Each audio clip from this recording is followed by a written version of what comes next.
Hello, print on demand friends. Today, what we're going to talk about is what a chill, laid back journey with print on demand could look like. So, this isn't a quit your day job in 30 days hype or nothing like that, but it's kind of a realistic timeline for building a side hustle that actually feels good. Quick disclaimer here, sales can be totally unpredictable. I mean, I've seen students make their first sale in week one. I've seen it take a lot longer. Some people can take months. I mean, there's no guaranteed timeline. I think you can engineer the odds more in your favor the more you kind of follow the training, but this is just kind of a general kind of timeline. You know, some people make this a full-time thing fast, some people don't. So for those of you though who want to take it at your own pace, I thought I would give you kind of a timeline on what you can expect to build something ideally sustainable without the pressure. So what I created here, it's like a relaxed 6-month timeline. If you want to do it at your own pace, you don't have your back against the wall. And I would say this is based on my students who I've seen who approach this like a chill side hustle. So not a sprint, but a steady journey. Because I mean, print on demand can be as chill or as intense as you want it to be. It's really up to you. Before we dive in, if you're new here, there's going to be a link underneath this video if you want to grab a guide to learn more about print on demand.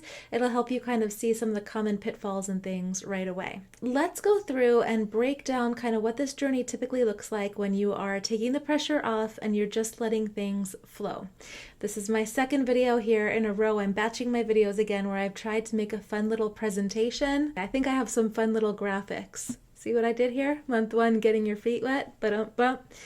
Anyway, when you first sign up, I would say your first month is going to be all about getting your feet wet and kind of just discovering the basics. So it might be setting up your first platform. Normally I recommend Etsy for beginners. Creating your first designs. They definitely don't need to be masterpieces. I've had other videos that go over simple designs that actually do really well, how you can write basic listings, and how you can get comfortable with the process of everything. So it's all about kind of just going, because the reality check here, I would say, is that most people spend way too much time trying to perfect their first new designs. And the pro tip here, I would say, is even if you only have an hour a day or a few hours on weekends, whatever it happens to be, it's totally fine. In this month, I would say aim to get 20 to 30 listings up at your own pace if you're wanting to do this in as chill a way as possible. Okay, so next step, we've got finding your rhythm. So this is when you're starting to get more comfortable and you're understanding kind of what makes a good listing.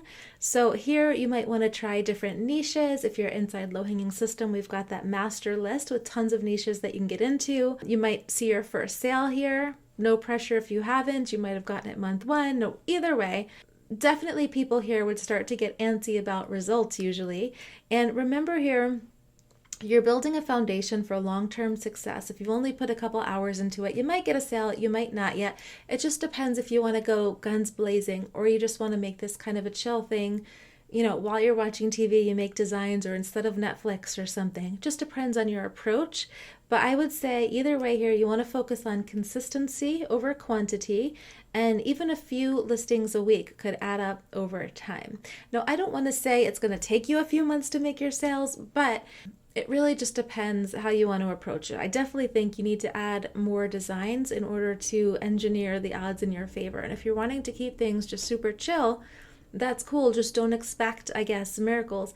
It might happen, but it also might not. Okay, so next we've got month 3, which is getting into the groove. See what I did there? Groovy. So by month 3, you might be considering expanding to other platforms. So let's say you've just been on Etsy so far. Maybe now you want to move to Amazon. You can start to understand your analytics, like what's going on in the back end. This isn't something that I think you need to focus on a lot, but you can see if you're getting visitors to your sites, or you're getting a feel maybe for what's capturing people's attention, possibly, again, seeing sales trickle in. Reality check here would be some people at this point are making regular sales, others aren't. Both could be totally normal. It just depends, I think, again, the factors on how fast you get sales. Some of it's going to be luck. Some of it's going to be how closely you follow the training. I find that some people try to overcomplicate things. They don't think it can be so easy. It just depends, but the key is to stay consistent with whatever feels manageable for you. Because remember, especially as you're doing more and more, Every time you create a new product, it's like another potential asset stream that you're putting out on there. Are they going to all sell for you? Absolutely not. But some of them will. And considering it's like 20 cents to put out an Etsy listing or free on Amazon, or you get the pro thing if you want, not needed, but that's $40 a month. You might sell right away. You might sell years later. I mean, I've seen people post and say they've had designs that have sold years later. There's that. Now, next we've got month 4, which is all about finding your sweet spots. And here is when things start feeling more natural. Because like with anything, you're going to need to practice, right? So you might now have a comfortable routine for creating listings. Like my boyfriend and I, we were the other day just hanging out on our respective couches in his living room, just making designs for fun. It was just easy. So here you might get better at the designs, better at spotting potential niches. You might see patterns in what gets attention, and sales might be more consistent now. I mean, they still might be unpredictable, but this would be a time where it's really good to duplicate what's working rather than constantly designing new things from scratch. So let's say you've made some sales on some listings, you want to duplicate and then try out different niches. So for example, this wouldn't be the one, but like keep calm and scrapbook, you could make keep calm and knit, keep calm and basket weave, etc. Next, we've got month 5, which is building on what works. And here, this is about smart growth. So we want to take your successful designs and move them to other platforms. If you're on Etsy and Amazon, maybe go on eBay or Faire or Walmart or whatever. You can start creating variations of your products that got sales. So let's say you have that keep calm and knit one that did well, then maybe you start making other knitting things, like other general knitting phrases, but then you can also start making designs for subgroups within knitting. So maybe people who are in like knitting groups as an example, or just different subtypes of knitters. So you get that. This is when you're starting to get more confident in your approach, and you can also now start to think about seasonal opportunities. So I definitely like to do things evergreen, but if you want to start throwing in some different designs for Christmas or birthdays or whatever, maybe there's things going on and you've just really got the basics down, this might be where you want to start playing. And you still in this period might have quiet periods. That's normal, that's fine. I have a nice base on my sales now. For many, many years now, I've had consistent at least 5 figures a month in sales, and then there's the peaks in Christmas. But, you don't know for yours, and I'm not saying you're going to get 5 figures. I have no idea what you're going to get, or 6 figures a month. But I'm just saying, you might still have quiet periods. It's new. It's part of the business. That's fine. You just over time engineer the odds in your favor. Then we've got month 6, which is finding your flow. So by month 6, you could be maybe getting more sales. Again, it's different for everyone. Understanding your best performing niches, feeling more confident in your process, and you might be now more ready to scale at your own pace. And the cool thing is those listings that you created forever ago, they might start surprising you with random sales. You just never know. So that's kind of a general thing. Key mindset tips for you here though, and this is what I've learned from helping over 1,000 people start their print-on-demand journey. First, there's no behind schedule in this business, so you don't need to worry. This is a really cool thing that you can do at your own pace. So I've seen people that bought the course and then they stopped, they didn't do anything for months, and then they came back later. So there's that. I would say consistent small actions are going to beat sporadic massive actions. So if you can do a design a day or whatever, a couple designs a week, whatever it happens to be for you, that's more sustainable. Every listing is a potential future win, so you just never know what might sell. So it's a potential future win. It's a potential future fail. It's a potential future win. But I just like to, you're just planting another seed that you don't know what might happen. It's okay to take breaks and come back. You don't need to feel bad. This isn't like a business that you need to go into work every single day and make things happen, or you didn't buy some expensive franchise that you need to get going right away and pay back all. You can be chill. Your journey doesn't need to look like anybody else's, I would say would be your last kind of key mindset tip here. So you can do things on your own terms. All right, for common pitfalls, I would say here's where people often trip themselves up.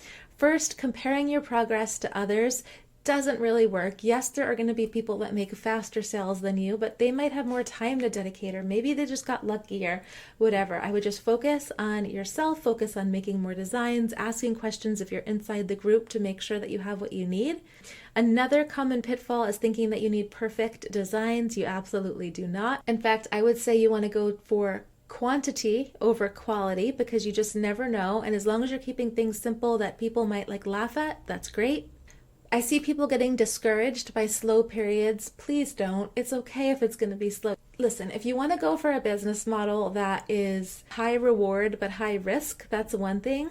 But with this, it's more of a chill business model where you put your products out, you don't know what's going to sell. It just is an asset stream that can come later on. Just like as long as you're taking the actions all the time, you start building a really good kind of base for yourself, a good foundation for yourself. So I wouldn't get discouraged. People have slow periods, and then as long as they're consistent over time and they don't give up, sales come in. And the cool thing is, a lot of times once you start getting sales like consistently, they keep coming over and over and over. And I just don't want you to give up before the magic happens. I would say another common pitfall is trying to do everything at once. Just focus on one thing at a time.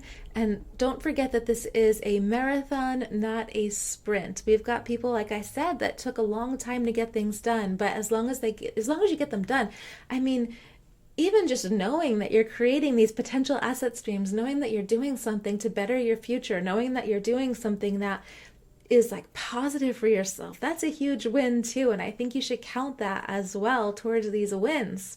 All right, so next steps, if you want to skip some of the trial and error, learn the exact system that I teach my students, check out my low-hanging system course in the description. I'm going to show you things like how to set up listings that actually get found, the types of niches that tend to work best, how you can create simple designs that sell, and the easiest way to build a sustainable business without overwhelm. Drop a comment below. Let me know what month you're in your print-on-demand journey. I would love to know. I'd love to connect with you guys.